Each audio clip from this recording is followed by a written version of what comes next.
Hello friend, welcome back to the new vlog. આજના નવા વ્લોગમાં તમારા સૌનું સ્વાગત છે અને બધાયને જય શ્રી કૃષ્ણ. તો આજે છે ફાગણ વદ 11 આજ ને કાલ 2 દિવસ છે, એટલે ઘણા આજે રહ્યા હશે ને ઘણા કાલે રહેશે. અને આજે છે 25 તારીખ. તો આજે અમારા બા ગયા અને 12 દિવસ આઈ થિંક 13 દિવસ થઈ ગયા, ત્રીજો દિવસ છે. તો આજે 13મા દિવસમાં આજે છેલ્લે શું બાકી હતું ખબર છે? બાનું પિયર હોય ને એને ગૌણી જમાડે 13મા દિવસે. ઈ ગૌણી જમાડે ને ત્યારે બધી વિધિ છે ને પૂરી થાય.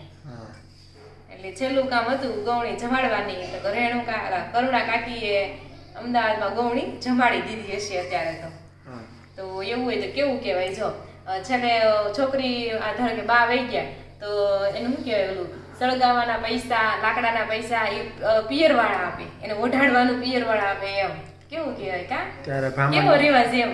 ભામણી એ પેલા વિધઈ વાળા કુરલ કાકા બેહાડા તે જ કીધું કે જો પાનેતર કોનું હોય તો કે માવતરનું.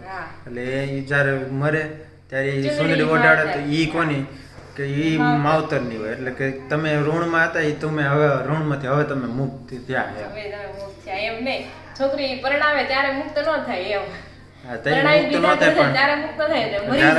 ત્યારે એની સુંદડી માવતરની ઓઢાડે એટલે ઈ સુંદડી એની હોય અને એના લાકડા હળગાવ લાકડા ઈ એના હોય.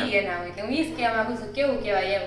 સસરાલમાં કેટલું આપણે હોવે કર્યું હોય તો છેલ્લે લાકડાના પૈસા માવતર ખાઈ ગઈ. જો કે આપણે હું તો મજાક કરું છું, કઈક રીત રિવાજ કઈક હોય એટલે એ પ્રમાણે હોય, પણ તો એમ જોવી તો આપણને એવું જ લાગે ને કે કેવું બધું છેલ્લે સુધી માવતરને બધું કરવાનું એને ત્યાંથી લાવવાનું એમ. એટલે મારો પોઈન્ટ ઓફ વ્યૂ એવો છે, તમે કોમેન્ટ કરજો કે સચ્ચાઈ હોય ઈ.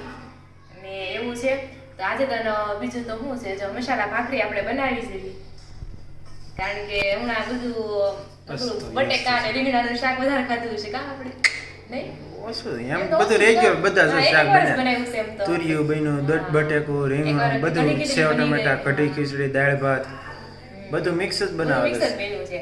તો વિચારો કે આજે છે ને ચા ભાખરી ખાવી તો મજા આવશે, મસાલા ભાખરી અને ચા. અને મસાલા ઉપરથી યાદ આવ્યું કે હવે ઉનાળો આવે ને તો બધા મસાલા ભરવા મળે. આજે મમ્મીએ ઘણા મસાલા ભર્યા છે, ચટણી ભરી, ઓલું કે રાઈ ને એવું બધું હમું કર્યું ને એવું બધું કર્યું એમ. તો એવું કેમ હશે કે ઉનાળો આવે ને બધા મસાલા ભરવાના હશે, બાકી જતું છે એટલે ખેતરમાં. કાંઈ ને મમ્મી આવે ને તે પૂછવી આપણે. હા તો કાંઈ ને મમ્મી આવે ત્યારે પૂછજો, ત્યાં સુધીમાં તમે કોમેન્ટ કરી નાખો તમને ખબર હોય ને તો. તો જો અત્યારે વાગી ગયા છે 9:45 અને બધા અહીંયા ચાય પર ચર્ચા તો ન કહેવાય પણ કેવી ચર્ચા કહેવાય, બાની વાહે ચર્ચા થાય છે. તો તમે મમ્મી આજે નકરો મસાલા ભર્યા તો કયા મસાલા ભર્યા છે? બસ આજ તો ખાલી ચટણી ઠેકાણે થઈ. ચટણી અને રાઈ થોડું કર્યું, રાઈ ભંગી કરી છે.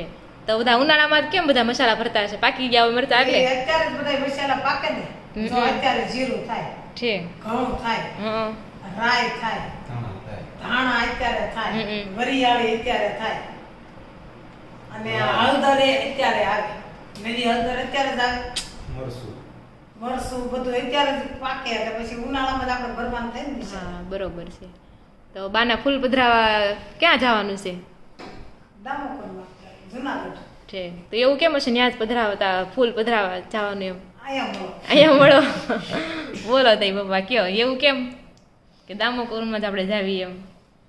જોકે ઓલા ગોરદાદાએ કીધું દામોકુળમાં જાય, હરિદ્વાર જાય, કઈક ગયા છે એમાં જાય, ઘણી જગ્યાએ પ્રયાગરાજ છે, ગયા પ્રયાગરાજ છે, હરિદ્વાર, નાસિક, હા નાસિક ગોમતી નદી, નાસિક થાય, ગોદાવરી નદી, હા નર્મદામાં લગભગ થાય છે.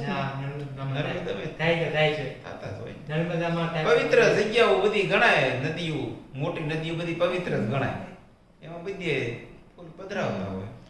દામોદર કુંડ નું, દામોદર કુંડ નું તો શું છે, નરસિંહ મહેતા જયારે હતા ત્યારે એને ઘેરે એના પિતાનું શ્રાદ્ધ ભગવાને બધું કરાવ્યું, અને પછી છેલ્લે મહેતાજી તો ગયા હતા બધારે ઘી લેવા, અને ત્યાં કીર્તન કરવા બેસી ગયા તો ભૂલી ગયા બધું કીર્તનમાં કે ભાઈ ઘેરે શ્રાદ્ધ છે.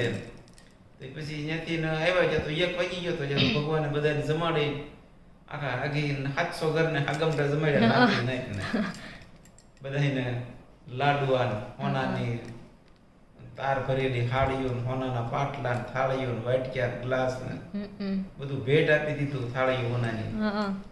પછી છેલ્લે ભગવાને મેતીને પાસેથી રજા લીધી નરસિંહ મહેતાને ઘરેથી મેતી પાસેથી કે હું દામોકુંડે સ્નાન કરવા જાઉં છું કઈ ભગવાન નીકળ્યા ત્યાં થોડીક વાર થઈ જાય નરસિંહ મહેતા ઘી લેવા ગયા હતા તપેલી હાથમાં લઈને આવ્યા કે લ્યો મેતી ઘી કે આ બધું કર્યું ને વળી પછી કે ઘીની તપેલી લઈને આવ્યા કે હું છે બધું એમ કે કોણ હતું કે તમે તો હતા કે હું હતો કે હા કે તમે જ હતા એમ તો ઈ હું હતો ઈ ક્યાં ગયા એમ કે દામોકુંડે સ્નાન કરવા ગયા છે એટલે ઈ કે મેતી હું હતો ઈ મારો ભગવાન હતો ઈ કે એટલે નથી મહેતાજી ગડગડથી દોટ મૂકીને દામોકુંડે આવ્યા એ ભગવાન કુંડમાં સ્નાન કરી અને અદ્રશ્ય થઈ ગયા હતા ત્યાર પછી લોકો ત્યાં ફૂલ પધરા ભાઈ ભગવાન આ જગ્યાએ આવ્યા હતા એમ બરોબર. ઓલું હું તમને કહેતો હતો પાછળ પછી કીધું તો થોડું પછી નાના કેદારો ગાય ભગવાન ઠીક, હા. ભગવાન કેદાડો લાગ જમાડ્યા પછી. ભગવાન તો અદ્રશ્ય થઈ ગયા હતા હા પછી કે ભગવાન નરસિંહ મહેતા ની યારે ભગવાન વસને બંધાણા હતા કે તમને જ્યારે કઈ તકલીફ હોય તો કેદાડો રાગ બોલજો એટલે હું ગમે ત્યાં હાજર થાય પછી ભગવાન મહેતાજી કેદાડો રાગ બોલ્યા અને ભગવાન હાજર થયા પછી ભગવાને મહેતાજીએ કીધું ભગવાનને ઠપકો દીધો કે તમે આખા ગામને જમાડ્યું કે મને ને મારી પત્નીને ભૂખ્યા રાખ્યા હવે તો તમે જમાડો ને તઈ જ અમારે જમવું છે બરોબર. પછી ભગવાન રાધા કૃષ્ણ રૂપે બધા દેવ પ્રગટ થયા લક્ષ્મી નારાયણ પછી મહેતાજીને ઘેરે જઈ મહેતાજીને પત્નીને જમાડ્યા પછી ભગવાને વિદાય લીધી શું કે સાચા ભક્ત હોય તો ઠપકો ભગવાન ને ઠપકો સાંભળવો પડે. હા.